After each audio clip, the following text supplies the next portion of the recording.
Jnanatimirandasya Jnananjanashalakaya Chakshurumritam Yena Tasmai Shri Gurave Namaha Shri Chaitanya Manobhistam Stapitam Yena Bhutale Swayam Rupa Kadamayam Dadati Swapadantikam Vandeham Shri Guru Shri Yukta Padakamalam Shri Gurum Vaishnavamscha Shri Rupa Sagrajata Sahagana Ragunatam Vitam Tam Sajivam Sadvaitam Savadutam Parijana Saitam Krishna Chaitanya Devam Shri Radha Krishna Padasagana Lalita Shri Vishakaritamscha He Krishna Karuna Sindhu Dinabandhu Jagapate Gopisha Gopika Kanta Radha Kanta Namostute Tapta Kanchana Gourangi Radhe Vrindavanishwari Vishabhanusute Devi Pranamami Hari Priye Vanchakapatarubhyascha Kipasindubhya Vacha Patitanam Pavanebhyo Vaishnavebhyo Namo Namaha Jai Shri Krishna Chaitanya Prabhu Nityananda Shri Advaita Gadadhara Shivasadi Gaura Bhaktavinda Hare Krishna Krishna Krishna Hare Hare Hare Rama Rama Rama Hare Hare Hare Krishna. So let's start with our recitation. I'll go first, Prabhu. Thank you, Mata. Please go ahead. Okay. Chapter 10, Text 3. Yomama Jamanadim cha Veti Loka Maheshwaram Asamudha Samartyashu Sarvapapai Pramuchate. Translation. He who knows me as the unborn, as the beginningless, as the Supreme Lord of all the worlds, he only, undiluted among men, is freed from all sins. Chapter 10, Text 7. Etam vibhutim yogam cha mamayo videtatvataha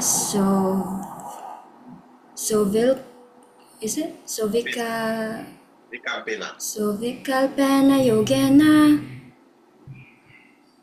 yujate natra samshayaha. Translation. One who is factually convinced of this opulence and mystic power of mine engages in unalloyed devotional service. Of this, there is no doubt. Hare Krishna. Oh, thank you. Hare Krishna. Who wants to go next? Me, Prabhu. Okay, chapter 10, verse 3. Yoma majam anadim cha vete loka maheshwaram asamudha samartyeshu sarva papai pramuchate. Translation. He who knows me as the unborn, as the beginningless, as the supreme Lord of all the worlds, he only, undiluted among men, is freed from all sins. Chapter 10, verse 7. Etam vibhuti yogam cha. Something's missing. You're correct. You're correct. It's correct. Yeah. Something is missing. Okay, I'll start again. Etam vibhuti yogam cha mama yo vitetattvataha savikalpena yogena yojate natra samshayaha. Translation. One who is factually convinced of this opulence and mystic power of mind engages in unalloyed devotional service. Of this there is no doubt. Hare Krishna. Hare Krishna. Thank you very much. Who is going next?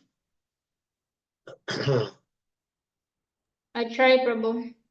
Please try. Okay.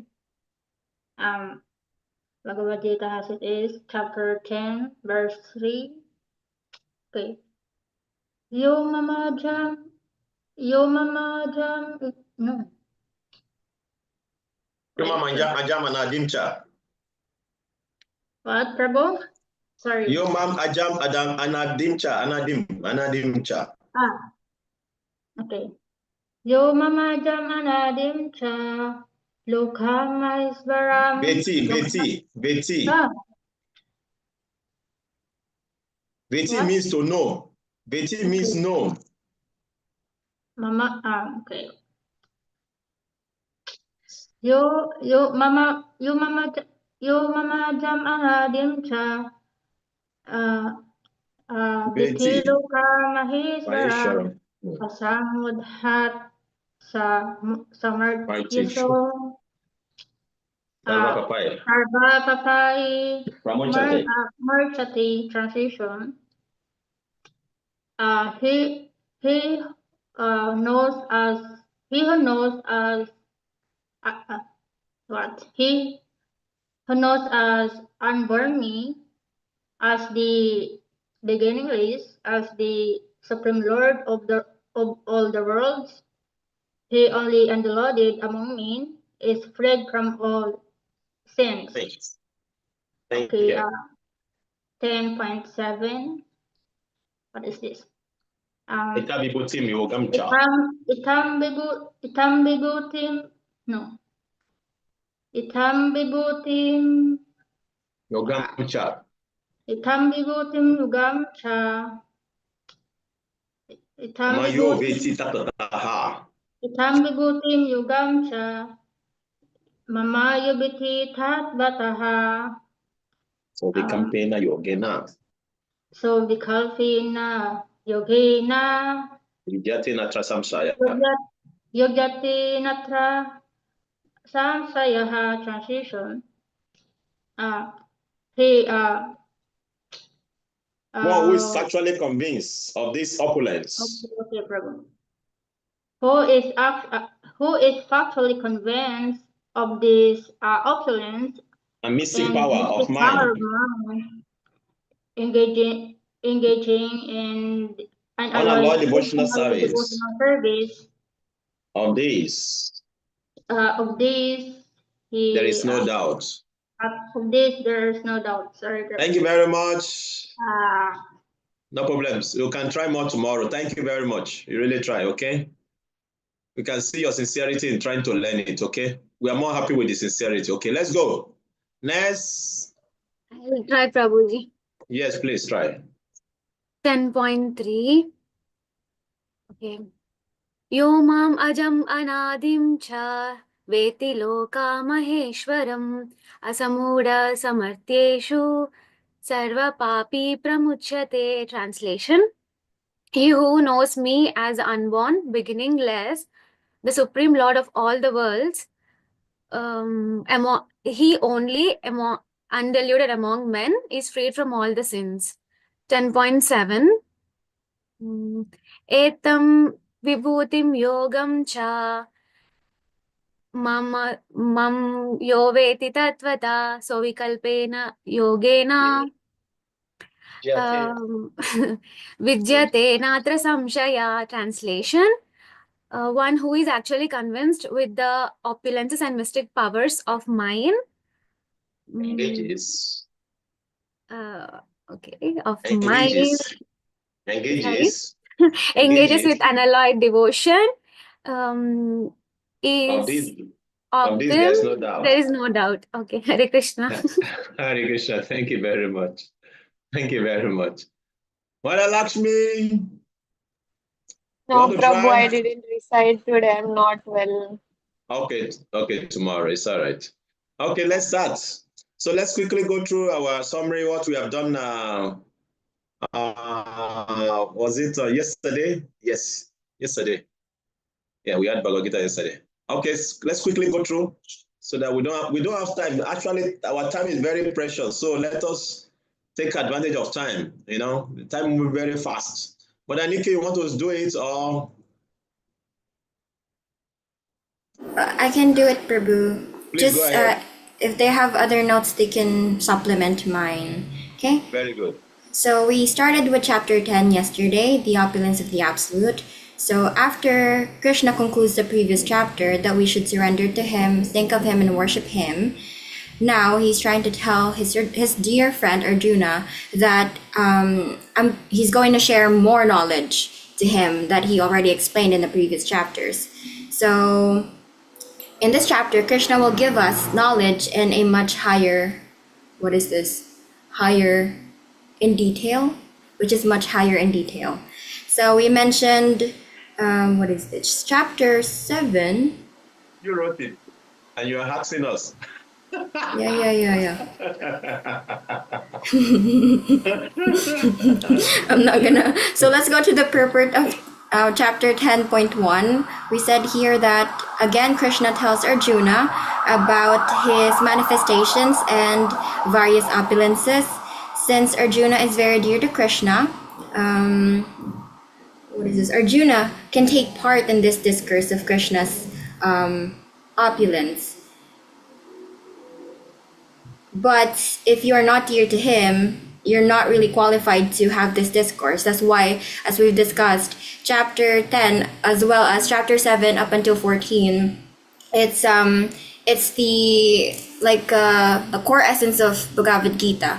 That is why it's protected. It's a knowledge that is considered confidential. It's closed off from other people. So if you're not special to Krishna, then you're not really qualified to know this knowledge. So for 10.2, verse 2, Krishna clarifies that neither the demigods nor the great sages know of his origin and opulences, when in fact he is the source of all these entities. So as we all have discussed before, Krishna is the cause of all causes, sarva karana karanam, and those who claim to be scholars cannot understand Krishna's opulences and his qualities, that he comes to earth as an ordinary human being and executes wonderful and uncommon activities as a human. So hence we should know that scholarship is not a necessary qualification to understand Krishna. Okay? To understand Krishna, we just have to hear from him and hear the knowledge from him. Okay?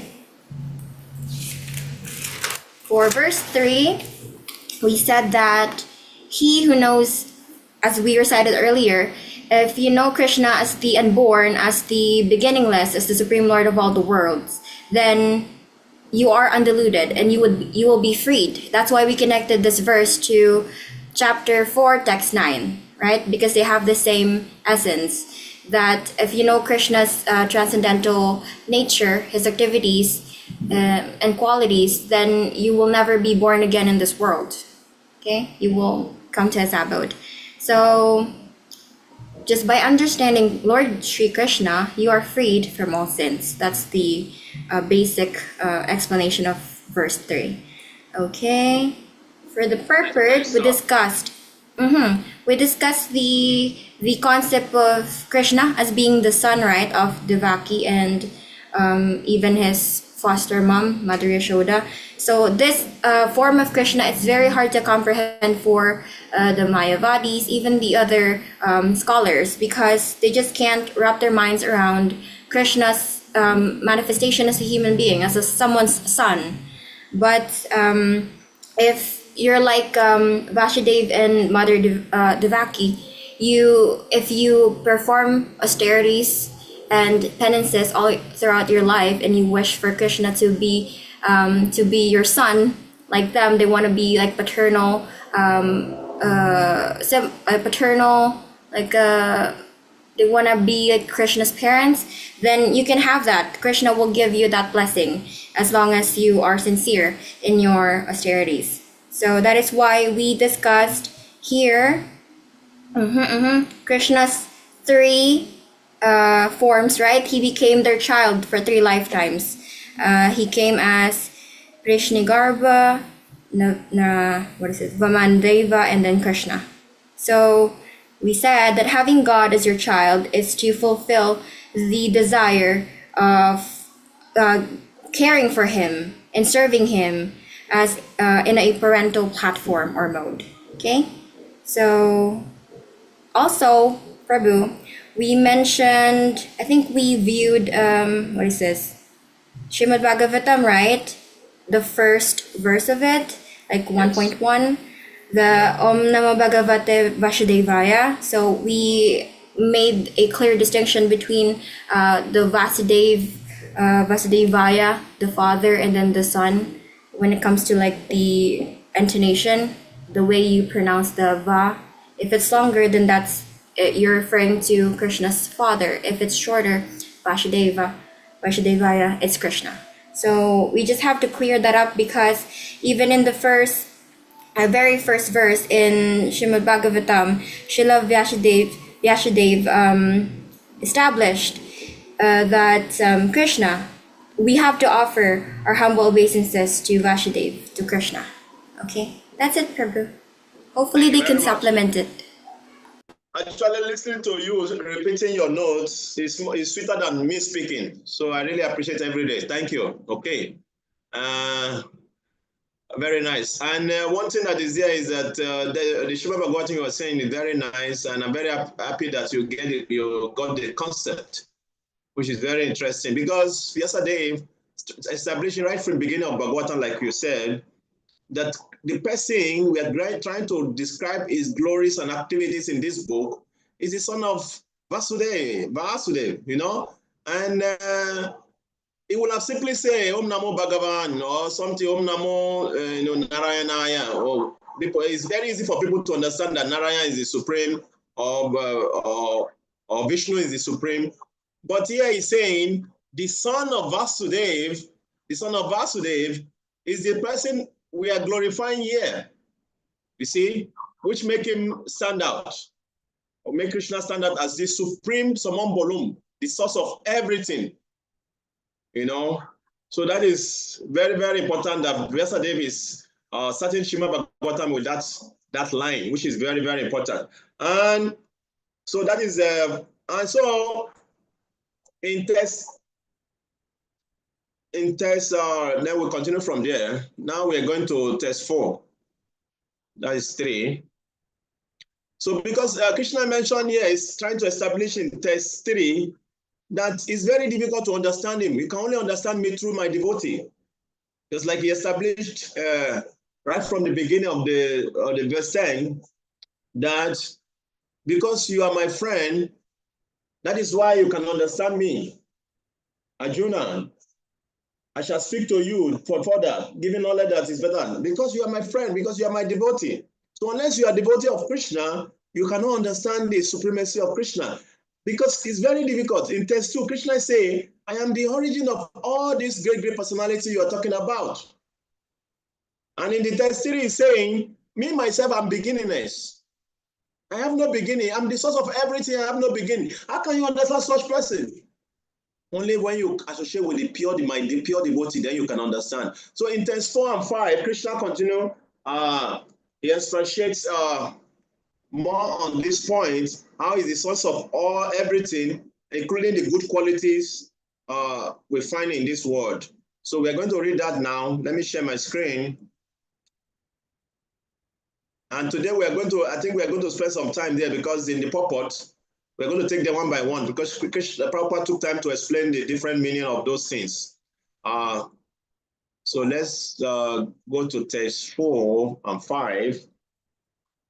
Then we will take our time to study it so that we can really go through it. Buddhi Jnanama Sammoha Shama Satyam Dhamma Shama Sukadukam Bhavo Vayam Chavayam Evacha Ahimsa Samata Stustis Tapudanam Yaso Yasa Bhavanti Bhava Bhutanam Mat Eva Pritagvidaha. So Krishna saying here, intelligence, knowledge, freedom from doubts and delusion, forgiveness, truthfulness, control of the senses, control of the mind, happiness and distress, birth, death, fear, fearlessness, non-violence, equanimity, satisfaction, austerity, charity, fame and infamy. All these various qualities of living beings are created by me alone. You see? So Krishna is saying that he's the creator of these wonderful qualities, and their negative side also. Everything is coming from him. So it's a continuation of verse 3. How is he unborn, beginningless, and all the rest? And he's the creator of all these qualities of the living being. So let's read it. Papa took his time to really explain them. Then we'll read it one by one and try to understand them one by one. Okay? Yeah, when you read one quality, we'll talk about them then before we continue, okay? Okay, Prabhu. The different qualities of living entities, be they good or bad, are all created by Krishna and they are described here. Intelligence refers to the power to analyze things in their proper perspective, and knowledge refers to understanding what is spirit and what is matter. Now Ordinary look at it. knowledge. Thank you. Okay, now. Okay, thank you. So yeah, we can differentiate between intelligence and knowledge. When you say somebody is intelligent, means power to analyze things in their proper perspective. That is discrimination. Intelligence, there are few functions of intelligence, as explained in Srimad Bhagavatam. We have discrimination, doubts, and discrimination, doubt, and sleep. These are some of the qualities of intelligence, function of the intelligence. Discrimination, doubt, and sleep. Okay? That is why if you don't sleep enough, your intelligence cannot function properly. If you don't sleep, your intelligence cannot function properly. You'll be having a headache, you see, because you don't sleep enough. So sleep is very, very important for the proper function of the intelligence. Very, very important. Okay? Then we have, and knowledge refer to understanding what is spirit and matter. So here it's properly explained further. Sorry, I stopped you from there. Having material knowledge without no spiritual knowledge is half education, not complete. So all the students who are participating in this program, you are getting complete knowledge. You are getting material education and you are getting spiritual education. Work for yourself. Okay, this is very good. So it's very, very important to have spiritual knowledge. And if you have this spiritual knowledge, the way you see things, the way you go about things in life will completely different from those people who are materialistic, who don't have same knowledge as you do. So it's very, very important to have this. So knowledge means to be able to understand knowledge of the soul, to have the knowledge of the soul pertaining to the spirit. It's very, very important to be able to do that. Distinction between the spirit and matter. Like for now, many of you are medical doctors. When you start practicing, you will have more compassion for the living entity inside the body, more than those people who don't understand the nature of the soul. Now they will some of them, if you go to the hospital, I remember in my country, I don't know about, I've not been to hospital here in this country. I know in my country, the doctors are very callous, very heartless people. Some of them, very, very heartless. And when I remember one time I was in the hospital there, I took my family for checkup, and so we were just parking. We are in the car park, and they brought a boy. They brought a boy to the hospital. They rushed the boy emergency. The brother of the boy stabbed the boy on the neck, knife, with a knife, stab him, and they rushed him to the hospital. And the lady who's giving people card, I don't know what they call them. Those who give people the card when you get to the hospital, I don't know. What do you call them? Those who give the card,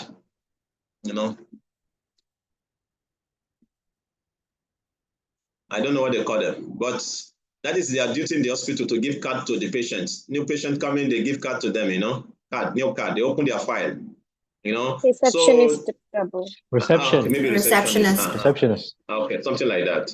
Okay. And this lady was so callous, so stone-hearted. They brought a child to hospital emergency, and he said, go and get your card. Go and get your card. Let the doctor attend to this boy. Go and get your card. Go and get your card first. Oh, I was so disturbed until by the time they will get the card and come, they call the doctor. When the doctor came, the doctor was coming nonchalantly, and then when he came there, very, very whimsically, he touched the boy. He said, "Oh, the boy is dead. You take him away from here." I said, "What is this?" Oh my God. So stone-hearted. It's like they don't have value for life. It's like another chicken is dead, They don't care. Stone-hearted. Because they don't understand. They don't have knowledge. No compassion for the soul. You see? So that is why it's very important to have proper knowledge, you know. Half knowledge is very dangerous. You see? Half knowledge is very, very dangerous. There was one story of somebody who got half knowledge, and he wanted to become a veterinary doctor. He wanted to become a veterinary doctor. So he went to the doctor he wants to learn from. So when he got there, you know, when he got there, so he was learning from the doctor. So suddenly they brought a camel who have swallowed watermelon, and the watermelon was hanging in the neck of the camel. It could not go inside, and because of that, the camel cannot breathe properly, cannot eat properly. So they brought this camel to this doctor, veterinary doctor, and this new apprentice was there who wants to learn to become a doctor. So immediately the doctor saw that his watermelon that the camel has swallowed. So he took a hammer and he hit it on the neck of the camel, and the watermelon broke, and everything went into the stomach of the camel. And this new apprentice said, "Oh, now that is how to treat. Oh, that is how to treat person. Oh, now I know how to do the treatment." And he went back. And any animal they brought to him, he will use hammer and hit on their neck. You know, that is the danger of half knowledge. You know, you want to apply the same process to everything. Half knowledge is very, very dangerous. You see, so it's very important to have full knowledge, like Papa saying in the purport. Okay, so real knowledge means understanding the spirit and the soul. So let's continue. Who is reading? The next one. Myself. Yep. Asammoha, freedom from doubt and delusion, can be achieved when one is not hesitant, and when he understands the transcendental philosophy, slowly but surely he becomes free from bewilderment. Nothing should be accepted blindly. Everything should be accepted with care and with caution. Thank you. Let's stop there. Like I said, once you read, come to the end of one, you stop. We want to talk about them, okay? Thank you. So, like Prabhupada saying there, Asamoah means freedom from illusion and bewilderment. And Prabhupada very nicely mentioned there, which is very, very interesting. He says that not slowly but surely we become free from it. Nothing should be accepted blindly. Everything should be accepted with care and with caution. Prabhupada is the only teacher who will tell you this, that you should not accept anything blindly. You know, you should ask questions. You know, in spiritual life, everything we do in devotional service, there's a reason. If you don't know, you should ask. Why do we offer this? Why do we do this? You should ask what you don't understand. Just don't do things because others are doing it. I see many people, they do things because they were asked to do it, but they don't even ask questions why they are doing it. So when there's some emergency and they want to make some change, it's like, no, you cannot do like that. You can't do that. You can't do that. This is how we do it. Because they don't know the essence. They don't know why they are doing it. Just like that apprentice, you know, the doctor, or the guy who learned to learn. It's because they don't understand the essence of why they are doing what they are doing. So they are so rigid to the process of the process they are following. They don't understand even emergency situation. Okay, so it's very, very important to understand and not accept things blindly. We should ask questions. That is the only way to become free from doubt and bewilderment. Doubt will always be there till you leave this body. Doubt will always be there till you leave this body. Okay? And that is what Papa say, slowly but surely you become free from bewilderment. Slowly. He didn't say at once. He says slowly but surely you become free from bewilderment. So doubt will always be there. Even some of us, while we are not fully like, you know, like abandoning everything and just go to Vrindavan and just be, you know, rolling on the dust of Vrindavan crying for Krishna. Because something is still there that is holding us back. So it's a slow process. Slowly but surely we get purified. At the end, once we become purified, you will see there's nothing holding you back. You will just completely surrender to Krishna. You see? Because unless you are free from sin, we cannot surrender to Krishna. That is why he mentioned in the last verse of Bhagavad Gita, surrender to me and I will free you from all the sins. So if you surrender first, you will see that Krishna will remove all the sin. Then you'll be easy, devotions will become easier for you. Okay. So let's continue. So read. Who is reading? Yeah, Chaitanya Chandra Prabhu, you want to say something? To mention that whenever devotees would come to Srila Prabhupada, then they would mention, oh, there is this, society, or they say, mentioning someone, and then Prabhupada, he'd be like, he gets straight to the point, he'd say, okay, what is his philosophy, or what is their philosophy, He wouldn't like just, speculate on whatever they're saying, Yeah. He would get straight to the point, he would ask, well, what do they believe? Yeah. So yeah, I put that as a very good example. Yeah. Thank you very much for adding that. Yes. Baba will not just like start speaking on people because they're out of ignorance. He wants to know. That is how you know an acharya. Very, very important. Thank you for adding that. Yeah. What is their philosophy? What do they believe in? Then based on that, you can tell what level they are. It's very simple. Yeah, thank you. Any other comments, contribution? Okay, so let's continue reading. Somebody, okay, let's continue. Please continue. Okay. Shama.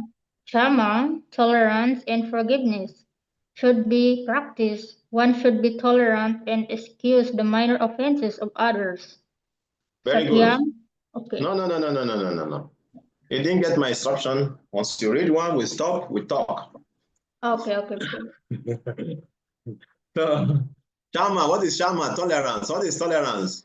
What did Papa say? Let's talk, let's discuss. Tell us. So what did you hear from Prabhupada? What is Prabhupada saying? Well, I think it's interesting. He says here that one should excuse the minor offenses of others. So if it's a major offense, then we could think, oh, that rascal, like rascal cheated me, I'm not forgiving him. If it's a big offense, Yeah. It's not easy to forget the offenses of others, isn't it? But yeah, Prabhupada say we should forgive minor offenses. It's very, very important because without forgiveness, you cannot have peace of mind yourself. But Gita Swami Maharaj actually said that, he says, what is anger? Anger is holding a hot coal, and expecting the other person to be burned. You are the one holding the hot coal. It's burning your hand. But the person you're angry with doesn't even know that something is going on inside you. You are the one experiencing the heat. You are angry and you're expecting the other person to be hurt. That is, so when we don't forgive, what we are doing is that we are hurting ourselves. So we have to learn to forgive minor offenses of others. Somebody, a very nice counselor, explained the difference between forgiveness and forbearance, which is very, very important in marriage. Please take notes. Forgive and forbearance. If you're going to marry in the future, you have to take note.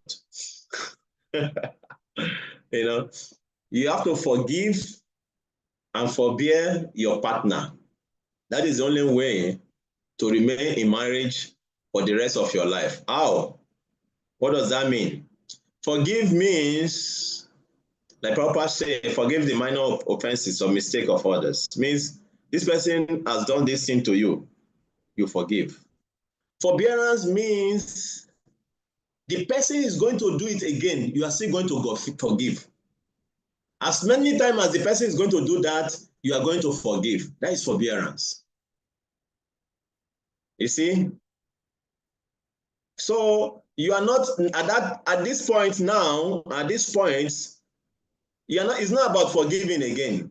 It's about you understanding this is the nature of the person. There's nothing I can do about it. I just have to overlook it. Okay? Some people are squeezing their face.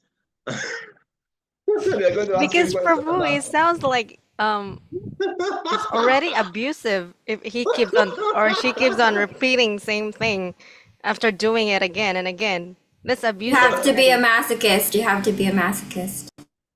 No, let me explain to you what I mean. I don't mean in a violent way. Let me give an example. Let's say, for example, you marry a man who is very expert in scattering the house. Okay. Every time when he comes back, he just throws his jacket somewhere on the floor, throw his jacket somewhere there on the bed.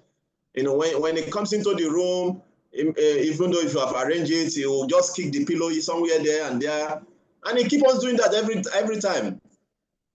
What are you going to do? And you keep on telling the person, don't do this, and you keep on doing it. There's nothing you can do. You have to, oh, Krishna, I've married this guy. I think this is his nature. He's just a stupid guy. I just have to forbear this, Because there's nothing you can do at that point. That is that is the kind of forbearance we're talking about, okay? Yeah. Any other points? Okay, so let's continue. Did you say it was Bhakti Tirtha Maharaj? Yeah, it was Bhakti talking about Tirtha. anger. When I quoted Bhakti Tirtha Maharaj, it was about anger. Okay, it's his analogy. Okay. Yeah. Anger. All right, thank you, Prabhu. Yeah.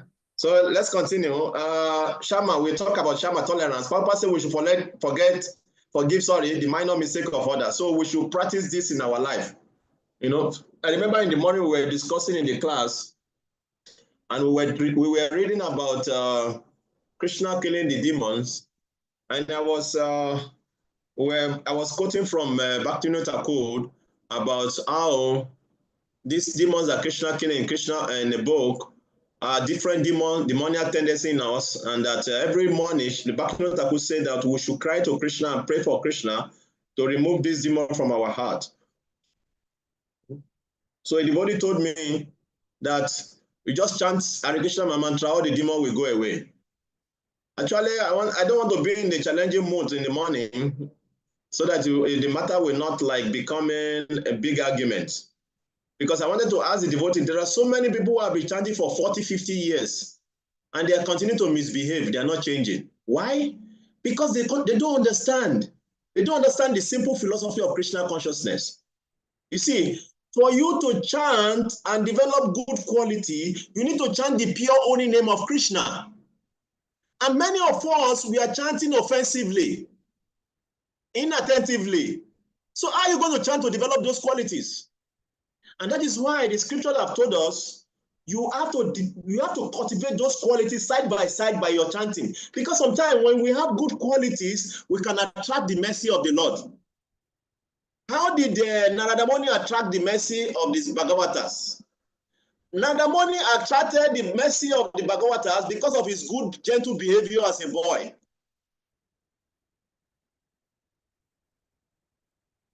So sometimes by behaving nicely, we can attract the mercy of the Lord, even though if we don't have qualification to chant the pure holy name.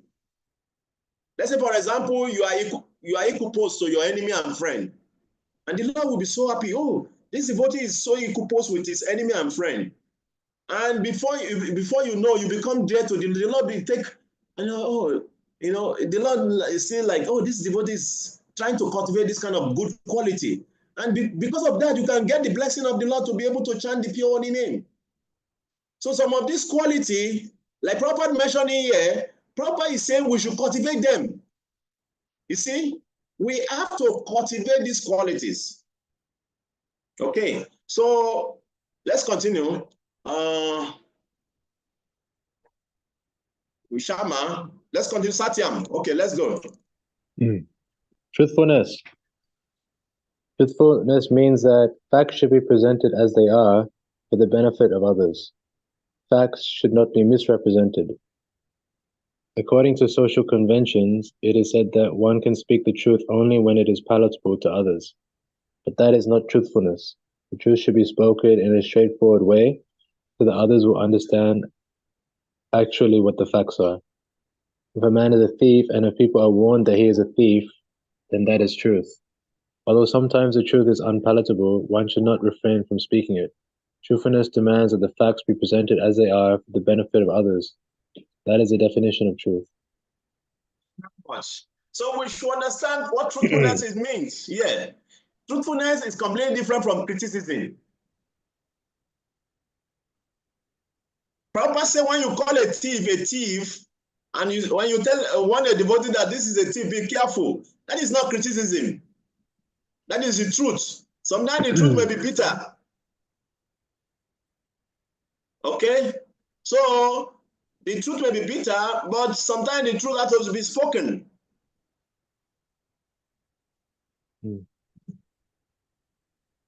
Sometimes, many a times, we don't like to hear the truth. You see, we don't like to hear the truth. Very bitter. And that is the test of our advancement in spiritual life. Sometimes when we are corrected, we become very hungry. It shows that we are not making advancement in spiritual life. It means that we are not chanting properly. If you are corrected and you are becoming angry, it means that something is wrong in your mind. You are not practicing devotional service properly.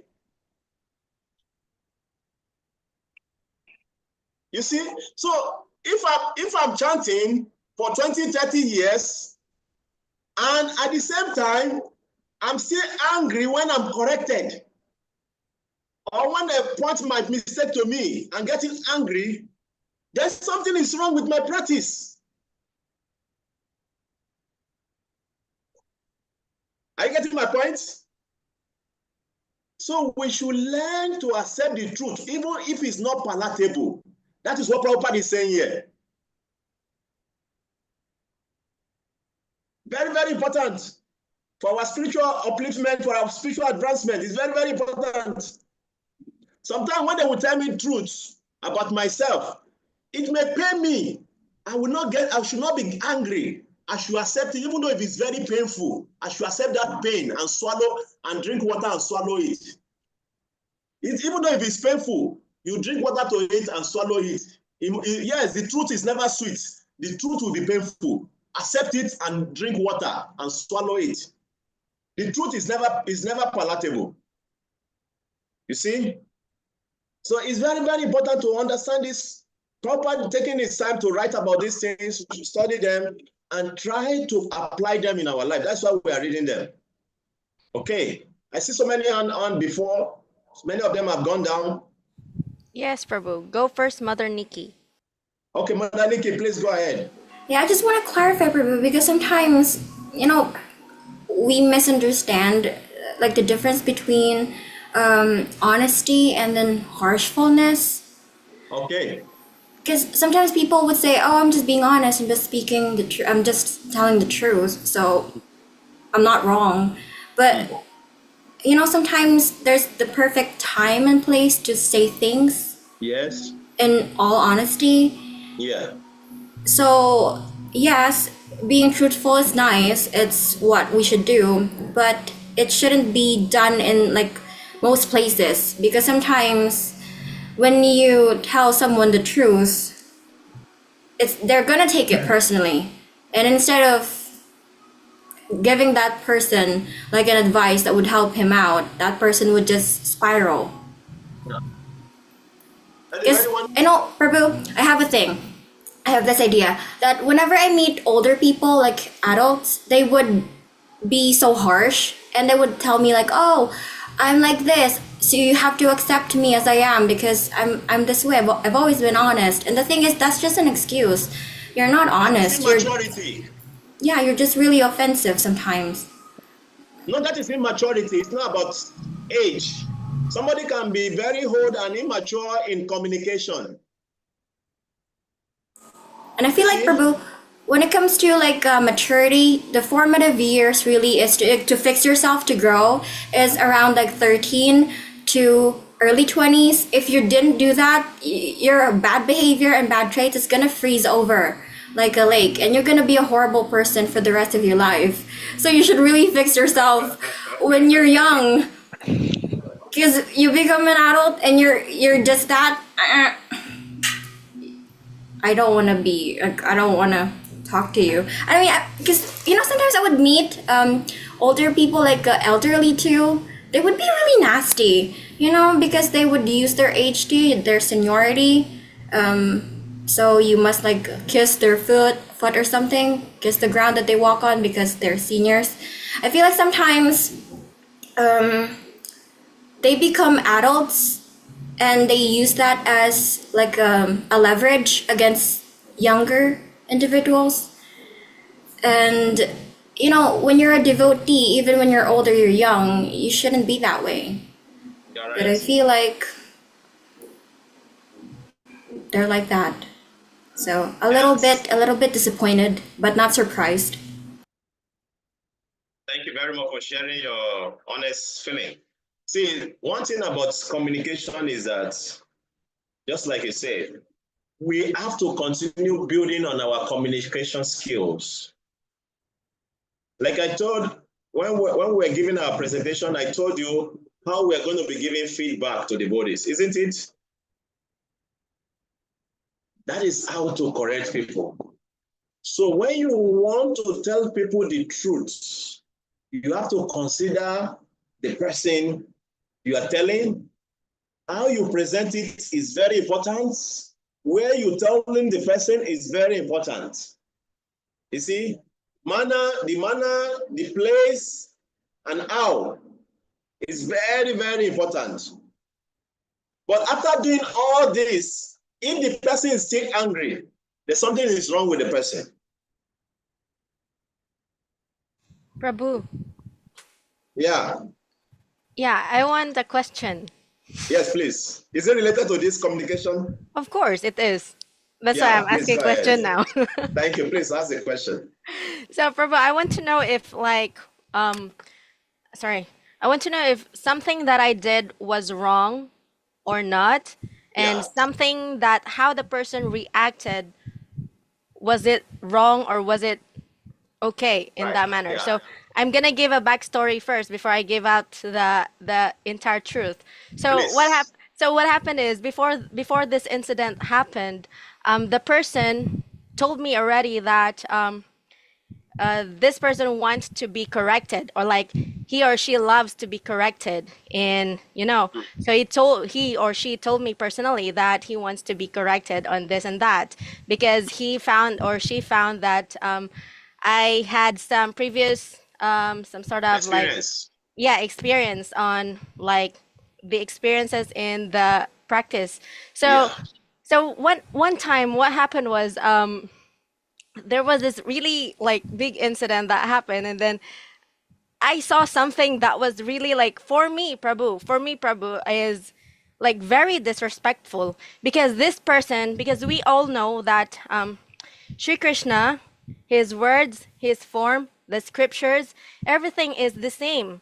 Yeah. It is Sri Krishna. So, and it was also said in the previous times, like it has been discussed as well in like the morning classes, Yes.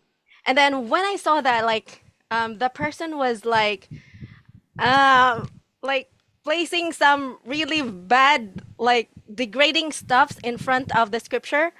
I will not go into details what it was, but Yeah. very like bad stuffs in front of the Yeah. scriptures, and I found that like very disrespectful. And then I told the person privately, like I told the person that, oh, excuse me, like, that these things shouldn't be in like in front of the scripture, because this is not Scripture. different to Sri Krishna. It is Sri Krishna Yeah. himself. So Yeah. this shouldn't be here, because if you like we are all aware that they are all the same, but then Yes. that person did not take it well. That person sent me a very long message, Prabhu. He or she was telling me that like, you shouldn't tell me these things, you shouldn't tell me these things, because you are just a bhaktin, you're not even Bhakti. initiated, and Yeah. you're like Yeah. this, Prabhu. And Yeah. I was so surprised, because beforehand I thought this person is going to accept it, because this Yeah. person was telling me that oh, you can You can tell me any corrections and I will accept it. I will accept it. Yeah. So what It did I doesn't do, mean it. He Prabhu? was just saying it doesn't mean it. What did I do? Was I wrong? Yeah, actually, thank you very much for that explanation before the question, which is very nice to give us the background of the whole thing. See, in devotional service, many of us, we're trying to pretend that as if we are humble until when we are tested. When we are tested, when our humility is tested, then we will know whether we're really humble or not. You see, when we are pushed to the wall, you see. So what happened was he already told you, he or she already told you that you can tell me anything you like and I will accept it. It doesn't really mean it. You see? So when you now corrected the person, he felt, what is wrong with this back thing? When did you join devotional service that you think that you can correct me and tell me what to do? Now is he or she ego is hot now. It's hot. So he could not tolerate it. So he has to become angry and show you, now I know that you are going to be correcting me. Don't correct me again. Who are you to correct me? So he's already putting the boundary line so that you will not do it again. You see, because it doesn't really mean it when he was saying it that you can correct him. See, that is how our ego will be tested. All of us. You see, let's say, for example, now I'm giving lecture and I make mistake. And maybe you are aware of what I'm saying and you correct me. It's my duty to accept the correction. Oh, sorry, thank you very much. As long as you bring the reference. Because we don't know it all. Let's say, for example, now, you ask me a question. And if I don't know how to answer your question, I will just tell you, I don't know it. Or I've not come across that in the scripture. Instead of me to be saying big grammars, at the end of the day, I don't answer your question, and I speak other things, but your question is not answered. That is big false ego. We are not accepting that we are ignorant, that we don't know all. No, we don't know it all. We have to accept, we have to be humble sometimes to accept that we don't know everything. We are not Krishna. You see?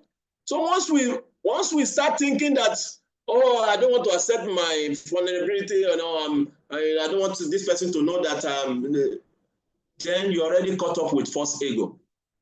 You see? So we have to be very, very careful about that. Because, and now you already know that when people tell you next time, please, you are free to correct me, they don't really mean it. So you have to be careful who you correct. You see? So that is the thing. See, if you correct me properly, I should be very happy to accept correction. Let's say, for example, you call me. It's not good to correct anybody in the public. It's not good. No matter who the person may be, even if a small baby, no one will take it lightly if you correct them in public. You see, except if they are disturbing others and they are not sensitive that they are disturbing others, then you can correct them in the public to make them understand that you are becoming disturbance to others. Now, like sometimes I'm giving lecture and some people, they sit at the back, they don't care about all the people who are sitting listening and they start talking so loudly and disturbing others. Those kind of people, you have to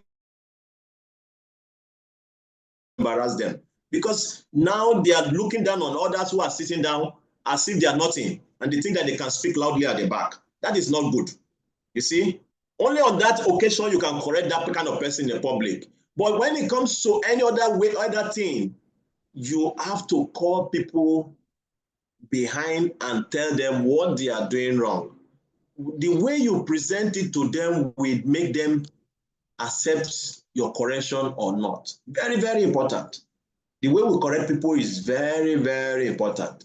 And when you are correcting them also, when you call them to the back also, you have to use the Boga process. I told you about the Boga process. Before you can point out their mistake, you have to tell them all the good things you have been seeing about them. Very, very important. Don't just tell them about their mistake. Yeah, don't just tell them about their mistake. You have to tell them all the good things you have seen about them also. Oh, you are a wonderful devotee, you give a nice lecture, you do this, you clean place nicely, you sweep the floor nicely, you do this. Whatever service they have been doing very nicely, talk about it. Then, as you are talking about the thing they are doing nicely, now their heart is opening up to you. It's opening. Then you now say, I will wish that, because the heart is already open now, then you enter the heart.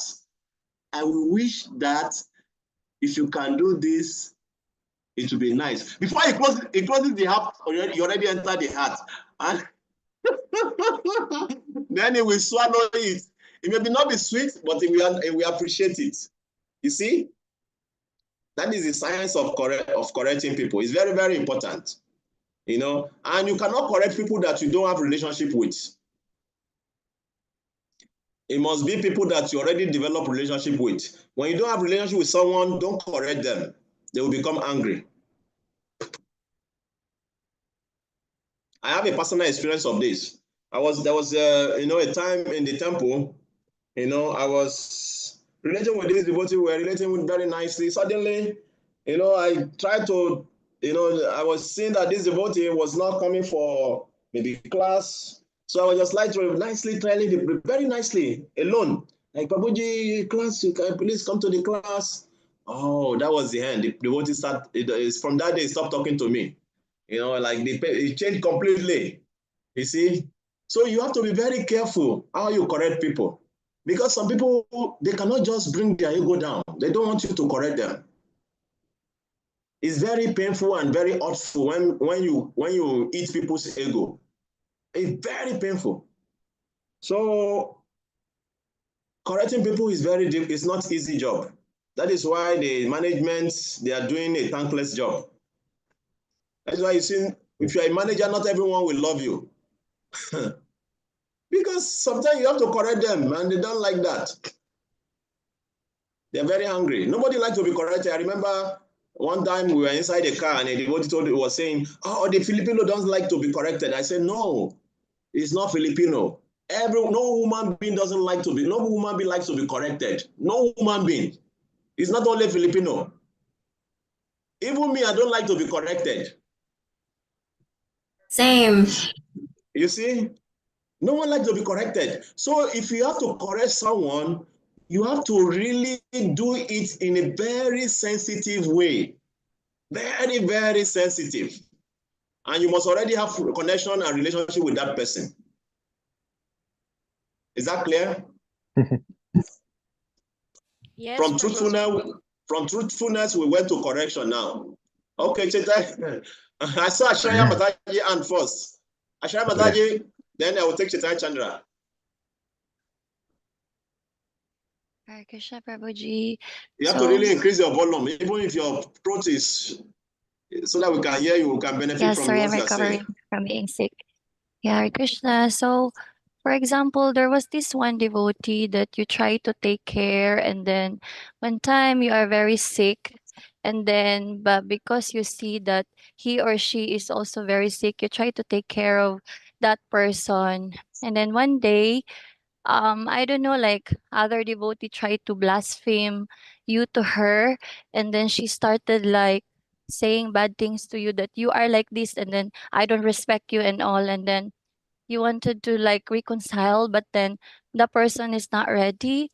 And then even though you see her or him, you still try to serve that person, you still try to pray for the person, because I mean, like what Srila Prabhupada said, we should never like put enmity with anyone, and we should try to be loving and forgiving.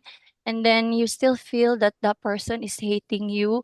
So I'm sincerely praying for that devotee. So what would be the best advice you can give, and if anyone can relate as well in that experience? Hare Krishna. Actually, I can try to understand what you are trying to say, to put myself in that shoe. Because now it's like the general motivational picture you wish to see, somebody looking at 6 and somebody looking at 9. You see, just the same thing, but the way we are facing it give us different picture. Are you getting my point, Mata Shaya? So the same thing, but the way we are looking at it giving us different picture. So for you, you may be thinking that the person is avoiding you, and for the person may be thinking, no. this experience I've gotten, okay, I've forgiven this person, but I don't want to be close. You see, so from you thinking, I don't want to be close, I don't want, this person is hating me, but the person maybe doesn't have even hatred in you. It doesn't even talk about you negatively, but it's just trying to follow the scripture. Okay, this person has done this before. I don't want to come close in a way that this can repeat itself. Let me just give some gap. So in that situation, if you find this kind of situation, just respect the person's space, and just like you are saying, pray for the person in your heart and chant for the person, and let it be like that. Maybe when the person feels that he has seen total change in the person, maybe they will reconnect again back. It depends on our attitude actually. So we should not be negative. We should not keep any hatred with anyone, no matter who the person may be. But at the same time, we should, if we try to connect with people and they're moving further away, they don't want to be connected with us, and let it be. Just pray for the person, and let's see whether the person also will connect back if they really want to be connected. You see? Is that okay? Yeah, thank you so much. Yeah. As long as we don't put hate to anyone. Thank you. Yeah, hatred, there should not be hatred. Hatred is not good at all, because we no one benefit from hatred, you see. So we should not, as long as the person also is not trying to hurt us or do something negative to us, so maybe they're just trying to maintain their space, Okay. Prabhu Chitan Chandra, we're so going to start the next class by 7:35, and we're already 7:31. And can you make whatever you are going to say in 30 seconds? Yeah, I just wanted to say actually that the first devotee that really criticized me was Prabhu Mahotsaha Prabhu, So he's like a famous book distributor, Did he criticize you or he corrected you? Let us sorry, not criticize. Yeah, sorry, corrected me. Okay. Okay. So because you take it to be criticism, that is why you are mentioning criticism is coming to your head. Yeah. Okay, continue. So anyway, he was how to say, correcting my chanting. Yeah. He was hearing that I was missing some of the mantra. You are missing some Ram or some Krishna somewhere. Something like that, He's saying, "Hey, what are you doing? Chant properly, wake up, And actually, and I just moved into the ashram, and I didn't know him very well, but I knew he was younger than me, So I was thinking, what is this guy? Who is this guy? Why is he like? Why is he correcting me? What is wrong with this guy? Who do you think this guy? Yeah. Babu, the day I was on parikrama and the Russian guy corrected my chanting, no one like to be corrected. It's painful. Yeah. But you have to accept that pain and accept that correction, because it's for your own betterment. When you are able to accept the correction and the pain inside the correction without angry with that person, you are making advancement. Yeah. If you cannot accept the pain and the correction and you react back, you already got down. You have missed the opportunity to make advancement at that point. So we have to consciously be analyzing our consciousness and our mind in this way in spiritual life. It's very, very important. Sometimes we separate the philosophy from the practice. And that is why sometimes we are so philosophical, but in practice, we are zero. If you cannot apply it, the philosophy in our life, we become armchair philosophers. Whatever we are reading in this scripture, we have to practically apply them, Prabhu. The day that Russian devotee called me and corrected my chanting, it changed my chanting till today. I accepted the correction. It was painful, but I accepted it. When we accept the correction for our advancement without becoming angry, Krishna will reward us. It's very, very important. But sometimes, because of big false ego in some devotees, they will never accept that correction without becoming angry. And immediately you become angry, you lose the opportunity to make advancement in that thing that someone is correcting you about. You will never get it again because the person will never tell you about it again, and you will remain on that level for a long time because no one is going to help you. The person has taken courage to do that, but you miss the opportunity. So you will never get opportunity. Maybe it will come after 15 years or 100 years. No one knows. Prabhuji just finished. So quickly, thank you Remember very Srila much. Prabhupada said, Thank you those very who much. just Hare Krishna. See you in the next class. sorry, Hare Krishna. Bol. Bye. See you tomorrow.